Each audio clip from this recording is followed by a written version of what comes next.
All right, so I wanted to put this little slideshow together to help some of our students understand how they deal with bullying and other forms of energy that make them feel threatened. I actually hate to use the word bullying because I think that makes it sound like it's only a kid problem. Fact is, the technique I'm about to share with you, it's going to help adults who are in a threatening situation. You know, somebody gives you a lawsuit, or you feel that you might lose your job because somebody is talking bad behind your back, or if you run a company and somebody gives you a bad review. These are all forms of feeling threatened on our daily basis. And what's great is if we could teach kids how to handle their own emotional state early enough, then they could take that into latter areas of life, that we could turn this bully situation into a positive that's actually going to make our sons and daughters stronger. Because this is such an important lesson, that's why I wanted to make this public for everybody. This is a part of our Competitive Edge Mastery curriculum. Competitive Edge Mastery is our mental conditioning course that we teach to our students. So let's get started. First of all, what is dominance behavior? Dominance behavior is actually a leadership strategy. It's how groups of humans will interact and figure out how they can determine a leader. Now, that leader is sometimes a leader because they are a bully. They are physically dominant and they express that dominance on others.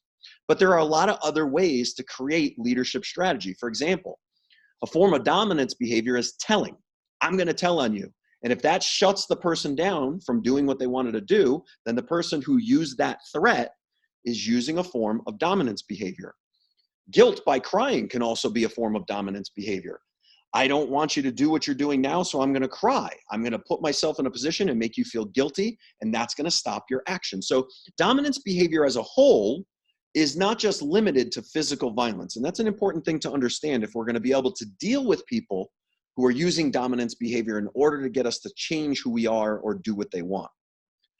Number one, what character trait must you cultivate when you're facing a stressful situation?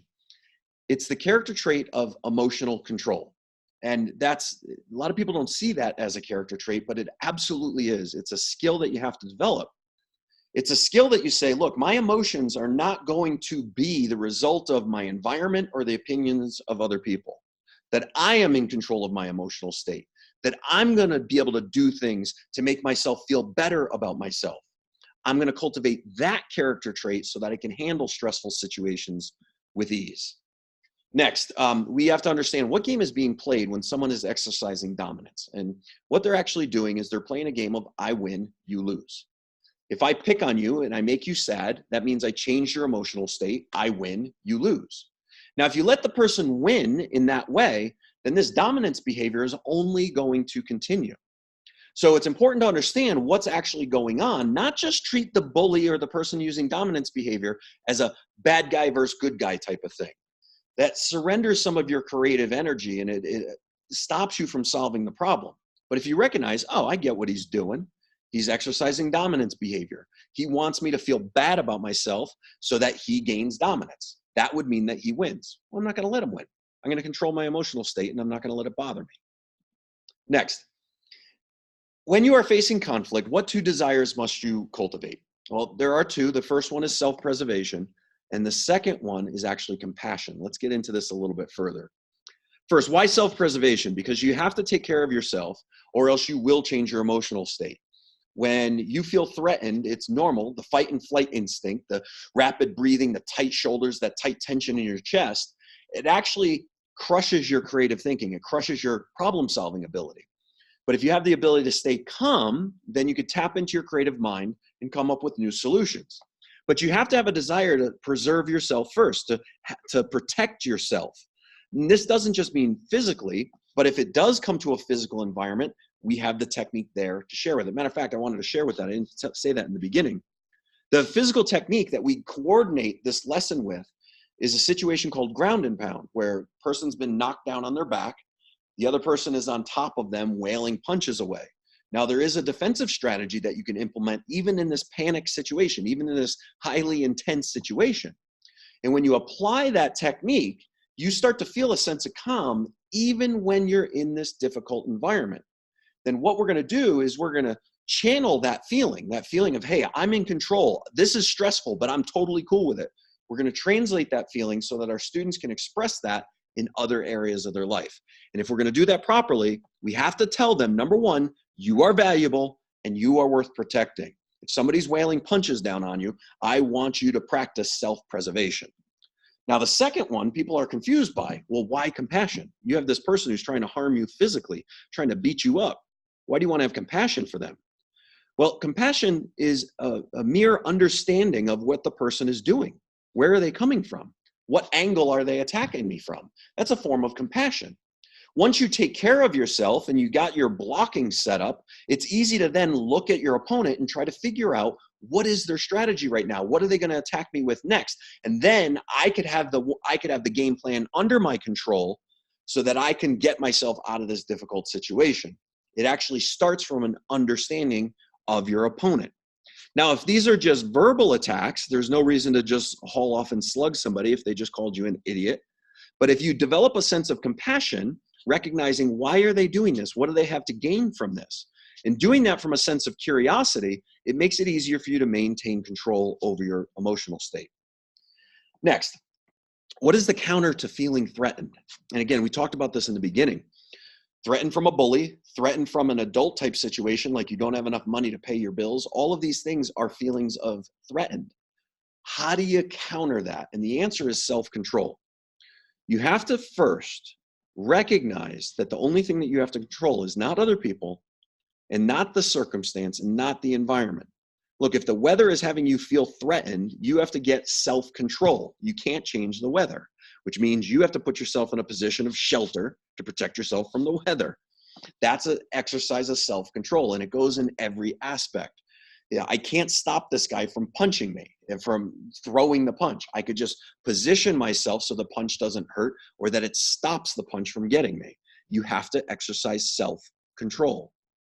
Next, how do you diffuse the actual event of dominance behavior? Well, you must demonstrate from a pure feeling state that the attack that they used had no effect on you at all.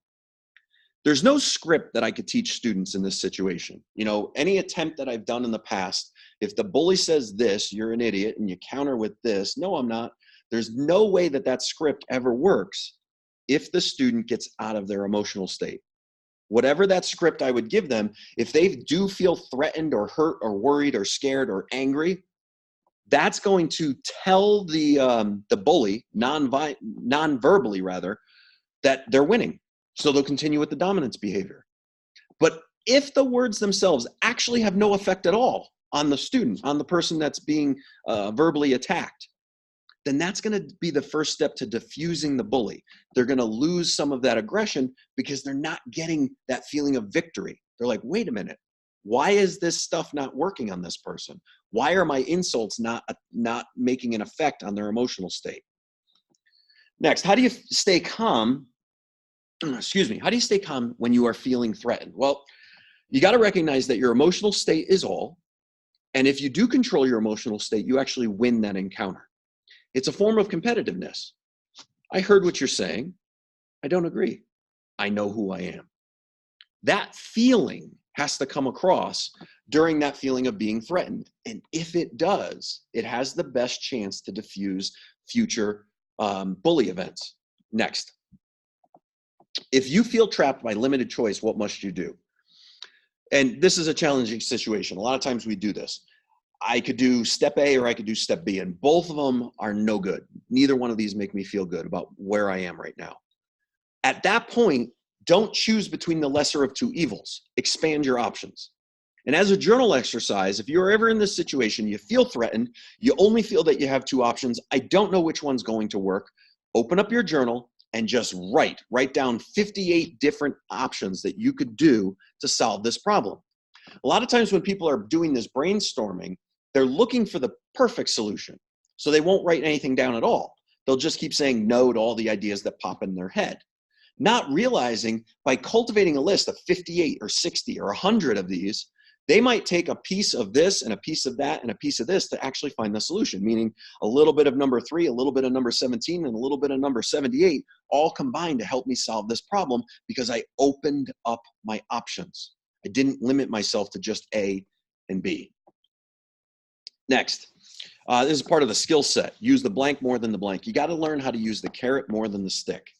You got to learn there's something that this person intends to gain from their behavior. And if I could show them that by my self-reliance, my feeling of self-worth being protected actually gives them what they want, now I have real power. Now I have real control, and I have the ability to form friendships. This doesn't develop without that feeling of compassion. If you just look at bullies as the bad guy and people that need to be punished, you're never going to be able to work with these people and create any kind of harmony with people that disagree with you initially. But by using the carrot, not the stick, you have the potential to cultivate those relationships. Lastly, since adversity is unavoidable, what skill will make you unhittable? And that's the skill of turning trash into treasure. In this technique that we're going to teach the students, they're down on the ground and the person comes over the top with a punch. Now that punch feels like trash. I don't want to get hit by this. This is a bad thing. This is something I don't want. However, because they're throwing that punch and you do that shield properly, it gives you the ability to catch their arm. And once you catch their arm, they can't punch you anymore. The punch itself is the treasure. It's not the trash. It's just a matter of training your brain to look for opportunities in problems, not just look at problems as they are. So these are some of the skill sets that we're going to help our students develop in this upcoming curriculum cycle. And when I say that we're going to help them develop these, I truly believe this, and this might seem strange from a guy who writes curriculum manuals and books and whatnot, but words actually do not teach. That feelings are the things that you have to develop in order to teach. So what we do is we take these concepts that I just shared with you, and we have a whole set of physical exercises that help students get that feeling of compassion even when they're sparring, to get that feeling of self-preservation when they're doing their technique. And we train our instructors to make sure they deliver this messaging properly. And once that gets done, our students develop that feeling, and then we can relate that feeling to help them overcome the bully in outside situations. So that's a quick review of harmonious conflict and what we're going to be doing on the upcoming curriculum cycle. If you are not in mastery, but this is in alignment with what you want for your son, for your daughter, please reach out to one of the instructors and get them started. Have them do this class. Like I said, you could do this entire seminar for your son or daughter. They're not going to fully get it.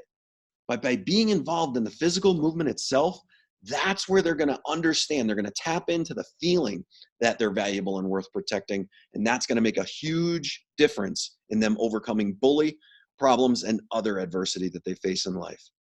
Thanks for watching. I hope this helps. We'll see you on the mat.